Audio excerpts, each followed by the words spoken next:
So hey guys, welcome back to my YouTube channel. And आज मेरे साथ है MNIT के एक स्टूडेंट जिनकी ब्रांच है इलेक्ट्रॉनिक्स एंड कम्युनिकेशन, एंड इनके आए थे केमिस्ट्री में 100 परसेंटाइल। तो मैं चाहती हूँ कि आपके भी आए विद द हेल्प ऑफ विधि तलवार। हेलो एवरीवन, मेरा नाम विधि तलवार है। मैं हरिद्वार उत्तराखंड से हूँ एंड अभी फर्स्ट ईयर में हूँ MNIT में electronics and communication engineering branch में। नाइस। सो विधि, जैसे आपके इतने अच्छे परसेंटाइल आए हैं, तो मैं जानना चाहती हूँ कि ऐसी कौन सी बुक्स थी जो आपने उस टाइम पे फॉलो की थी जिससे कि केमिस्ट्री में आपके इतने अच्छे परसेंटाइल आ गए। मैम मतलब एज सच मैंने कोई एक्स्ट्रा बुक्स फॉलो नहीं करी थी। मेरी कंपटीशन कोचिंग थी, उसके मॉड्यूल्स ही करे थे केमिस्ट्री में प्रॉब्लम सॉल्विंग के लिए, एंड थ्योरी के लिए नोट्स को ही मेजरली रेफ़र करा है। प्लस NCERT बहुत इंपॉर्टेंट है इनऑर्गेनिक में तो, एंड ओवरऑल भी NCERT की 1 से 2 रीडिंग तो लगा ही लेनी चाहिए JEE मेन से पहले। प्लस अगर कोई 12th के साथ कर रहा है तो उनके पास सफिशेंट टाइम है, तो वो एन अवस्थी को रेफ़र कर सकते हैं फिजिकल केमिस्ट्री में, VK जायसवाल को इनऑर्गेनिक में और MS चौहान को ऑर्गेनिक में। और जो इनऑर्गेनिक केमिस्ट्री है उसमें काफ़ी लोगों को प्रॉब्लम आती है क्योंकि उनको वो चीज़ें याद नहीं होती हैं, क्योंकि उसमें काफ़ी ज़्यादा एक्सेप्शन होते हैं। तो NCERT कैसा रोल प्ले करती है? मैम इनऑर्गेनिक में मेरे को भी पर्सनली बहुत प्रॉब्लम हुई थी। मेरे को सबसे कम पसंद सारे तीनों में से इनऑर्गेनिक ही था, बट उसके लिए ये था कि हर एग्ज़ाम से पहले, हर कोचिंग के टेस्ट से पहले मैं NCERT की रीडिंग बार बार लगा लेती थी। तो आफ्टर अ पॉइंट वो चीज़ें रिपीटेटिव जब हो जाती है तो याद होना शुरू हो जाती है। प्लस मैं जहाँ पढ़ती थी तो मैंने बहुत सारे स्टिकी नोट्स लगा रखे थे फुल ऑफ, वो 90% उसमें इनऑर्गेनिक ही लिखा हुआ था। तो उस दिन में 1 बार 2 बार उन पे नज़र चली जाती थी, देन एंड मोमेंट तक वो थोड़े याद होने शुरू हो जाते थे।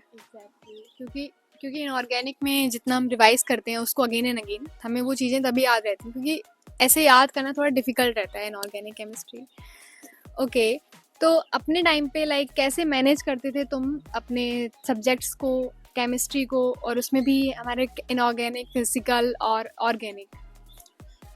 मैम मैं ऐसे करती थी कि मैं ड्रॉपर थी, तो मेरे पास टाइम होता था, तो मैं दिन में तीनों ही सब्जेक्ट्स पढ़ती थी, फिजिक्स, केमिस्ट्री एंड मैथ्स। मैं यूजुअली ऐसे नहीं करती थी कि पहले सारे लेक्चर्स कर लिए और उसके बाद क्वेश्चन सॉल्विंग करी। तो मैं पहले किसी सब्जेक्ट का लेक्चर करती थी, देन 2-3 घंटे उसी सब्जेक्ट को देती थी।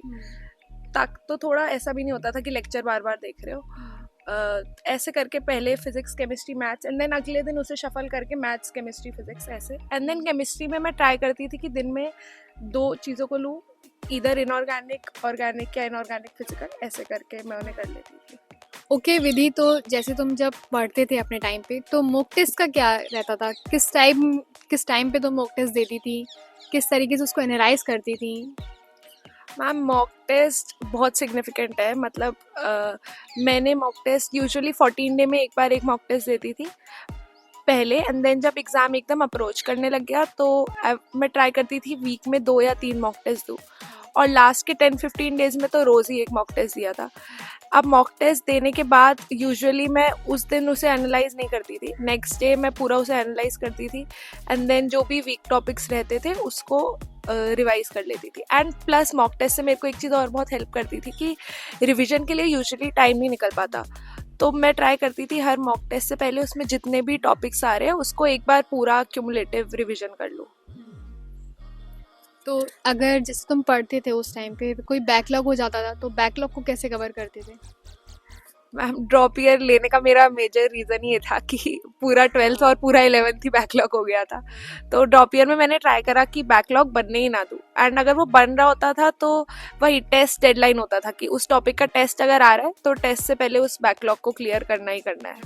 कि सो विधि, एज यू सेड कि आपके 100 परसेंटाइल हैं केमिस्ट्री में, तो किस तरीके से आपने इतनी पढ़ाई की केमिस्ट्री में? कौन से क्वेश्चन सॉल्व किए? किस तरीके से आपने नोट्स बनाए? इनके बारे में बता दीजिए। मैम कोई ऐसी इतनी बहुत ज़्यादा पढ़ाई नहीं करी, बस ये रिपीटेटिव रिविजन्स थी, और नोट्स मैंने ट्राई करा था कि काफ़ी उसमें सब कुछ ही जो भी मैं पढ़ रही हूँ वो नोट्स में कहीं ना कहीं बहुत कॉन्साइज वे में लिखा हो। तो यूजुअली लेक्चर के साथ ही मैं लेक्चर के नोट्स बना लेती थी, एंड आफ्टर दैट जब क्वेश्चंस करते हैं तो बहुत बार क्वेश्चंस से भी बहुत कुछ पता लगता है, तो मैं उसे भी उसी टाइम नोट्स में ऐड कर लेती थी। एंड देन NCERT जब पढ़ते हैं उसमें भी कुछ चीज़ें पता चलती है, तो उनको भी मैं नोट्स में ऐड कर लेती थी। तो ओवरऑल फिर मेरे को बार बार बार बस अपने नोट्स का ही रेपिटेटिव लर्निंग करनी थी। एंड PYQs भी बहुत इंपॉर्टेंट थे, तो मैंने ट्राई करा था कि मैं 2019 से 23 तक के PYQs एक बार कर लूँ। एंड उसमें जो PYQs थोड़े अच्छे लगे या जो बार बार रिपीट हो रहे हैं उनको मैं बुक मार्क कर लेती थी एंड देन उनको वापस एक बार देख लेती थी। ओके, तो जैसे कि ऑर्गेनिक केमिस्ट्री में भी काफ़ी लोगों को प्रॉब्लम होती है, तो एनसीईआरटी कैसा रोल प्ले करेगी अगर ऑर्गेनिक केमिस्ट्री में पढ़ना होगा, या फिर अगर एनसीईआरटी नहीं हेल्प कर सकती है तो हम और कहाँ से ऑर्गेनिक केमिस्ट्री पढ़ सकते हैं?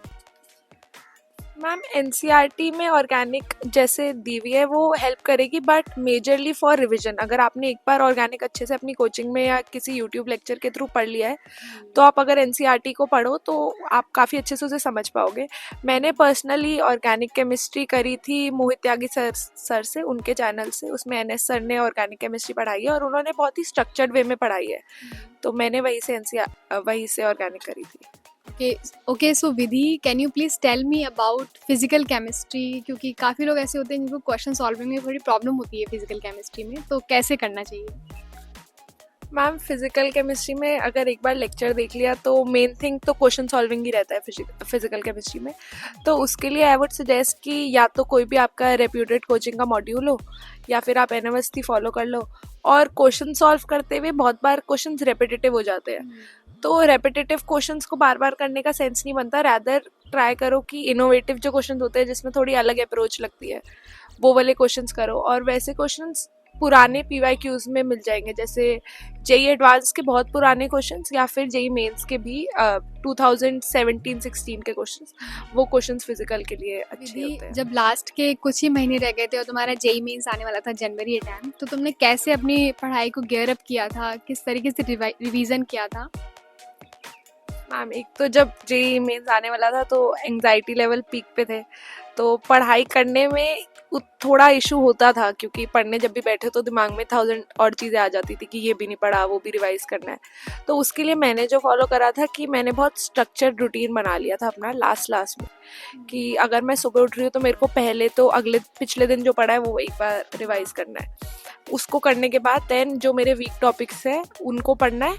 और मैंने लिस्ट बना ली थी, एक मैंने नोटपैड में सारे वीक टॉपिक्स की अपने लिस्ट बना ली थी, तो उनको पढ़ना है और उनके कुछ क्वेश्चंस करने हैं। एंड मैं लास्ट के टाइम पे PYQs ही कर रही थी सिर्फ, तो PYQs करने हैं and then alternatively next day test देना है। तो एक दिन पढ़ना है, क्वेश्चंस करने हैं, थ्योरी देखनी है, फिर टेस्ट देना है, फिर पढ़ना है, क्वेश्चंस, थ्योरी एंड टेस्ट। यही साइकिल मैंने लास्ट के कुछ 15-20 डेज में रिपीट करी थी।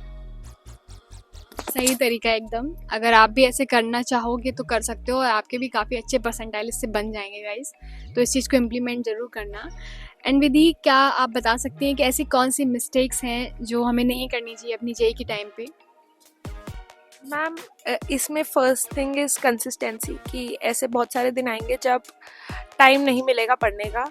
Then also I would recommend कि ज़्यादा नहीं तो 2 से 3 घंटा आप निकाल के पढ़ो, क्योंकि वो एक बार वंस द कंसिस्टेंसी ब्रेक्स तो उसको अगली बार ब्रेक करना और ईजी होता रहता है। And second thing would be not having someone जिसके साथ आप अपने चीज़ें शेयर कर सको, क्योंकि बहुत सारे ऐसे मोमेंट्स आते हैं when you feel really low, you feel like you are at the bottom.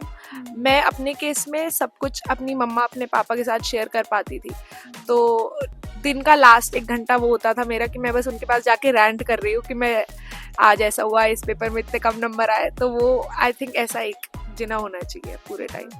Exactly, क्योंकि दिन भर पढ़ते रहना ये भी हमारे माइंड के लिए सही नहीं है, और अगर हम ऐसे प्रीशियस टाइम अपने मम्मी पापा के साथ स्पेंड करते हैं तो कहीं ना कहीं हमें मतलब बूस्ट अप हो जाते हैं हम और अच्छे से नेक्स्ट डे परफॉर्म कर पाते हैं, है ना? तो लाइक तुम्हारा जब सिलेक्शन हो गया था कॉलेज में, कॉलेज मिल गया था, तुम इधर पे आ गए थे, तो तुम्हें कॉलेज कैसा लग रहा था? मतलब क्या एक्सपीरियंस रहा अभी तक का NIT इलाहाबाद में? मैम कॉलेज अच्छा था कुछ थोड़े सी चीज़ें हैं जो अंडरवेलमिंग है बट ओवरऑल कॉलेज बहुत अच्छा है, लोग बहुत अच्छे हैं, पीयर ग्रुप अच्छा है। एंड पेरेंट्स भी जब मेरे आए थे तो हम रजिस्ट्रेशन से 2 दिन पहले ही आ गए थे, तो फर्स्ट टाइम जब उन्होंने भी कॉलेज देखा था तो दोनों बहुत खुश थे। मैंने उन दोनों की पिक्चर भी ली थी मेन बिल्डिंग के एकदम बाहर, वो वॉलपेपर में है अभी मेरे ये ड्रीम होता है सभी का। Guys, तो बहुत अच्छा लगा विधि से बात करके। एंड गाइस उसने काफ़ी अच्छे अच्छे आपको टिप्स दिए हैं आपके इनऑर्गेनिक के लिए, फिजिकल के लिए और ऑर्गेनिक के लिए भी। तो अगर आप उसको इम्प्लीमेंट करते हैं तो आपके भी आ सकते हैं 100% क्योंकि काफ़ी अच्छे मार्क्स हैं उसके। एंड गाइस अगर आपको कोई डाउट हो तो आप पूछ सकते हैं कमेंट सेक्शन में, टाइप कर लेना और इस वीडियो को अपने दोस्तों के साथ शेयर कर देना और लाइक ज़रूर कर देना क्योंकि मैं चाहती हूँ कि मैं ज़्यादा से ज़्यादा लोगों की हेल्प कर सकूँ। Thank you Vidhi, thank you. Bye bye दोस्तों। I look at you and it's easy to see you are that someone I've been trying to meet.